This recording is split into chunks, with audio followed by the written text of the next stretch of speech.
ఉమాసహస్ర వైశిష్ట్యం ప్రథమ శతకం తృతీయ స్తబకం శ్లోకం 18. దివ్యం ఘనతేజః కుర్వధ్వనిమంతః సంపశ్యదశేషం మూర్తి ప్రణవాత్మా.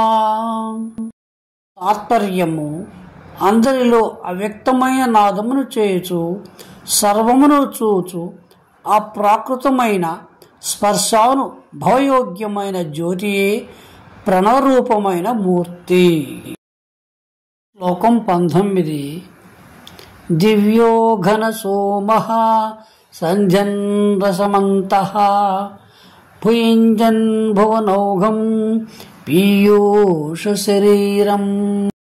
తాత్పర్యము: అందరి లోపల ఆనంద పదవ్యాచమగు సర్వభూతసారమైన రసము ప్రవహింపజేయుచు భోగ్యమైన జగముల సారమును గ్రహించుట వలన జగములకు భోక్త అగుచు అప్రాకృతమైన ఘనీభూత సోమము శక్తియే అమృతమయమూర్తి.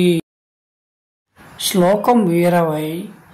బోధో నవలంచో దివ్యం ఖలు తేజః మోదః పరిశుద్ధో దివ్యః ఖలు శోభః. తాత్పర్యము: నిరుపాధికమైన జ్ఞానమే దివ్యమైన తేజము, పరిశుద్ధమైన ఆనందమే దివ్యమైన సోమము. శ్లోకం 21.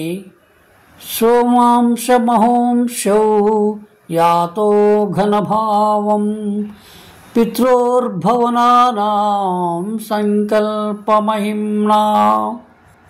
తాత్పర్యము: లోకములకు తల్లిదండ్రులైన ఉమామహేశ్వరుల సంకల్ప ప్రభావం వలన సోమాంశము తేజము యొక్క అంశము గడ్డగట్టుచున్నవి. శ్లోకము 22.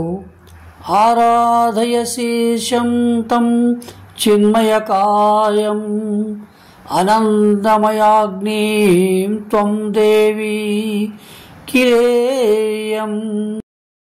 తాత్పర్యము: తేజోమయి అంబా, ఆనందమయమైన దేహముగల నీవు జ్ఞానమయ దేహముగల ఆ పరమేశ్వరుని ఆరాధించుచున్నావు. శ్లోకం 23. దివ్యం తవ కాయం దివ్యే తవ వస్త్రే దివ్యాని తవాంబా స్వర్ణాభరణాని. తాత్పర్యము: అమ్మా, నీ శరీరము, నీ వస్త్రములు, నీ స్వర్ణాలంకారములు ఇవన్నీ దివ్యములే, అప్రాకృతములే. శ్లోకం 24. యద్దేవి విలోక్యాస్య ప్రాకృతకాయ యక్తి సమతీతాసేయం తవ మాయాం. తాత్పర్యము: దేవి, నీవు అలౌకిక దేహము గల దానివైనప్పటికీ దృష్టిగోచరమగుచున్నావనగా అది యుక్తులకు అందని నీ మాయా ప్రభావమే. శ్లోకం 25.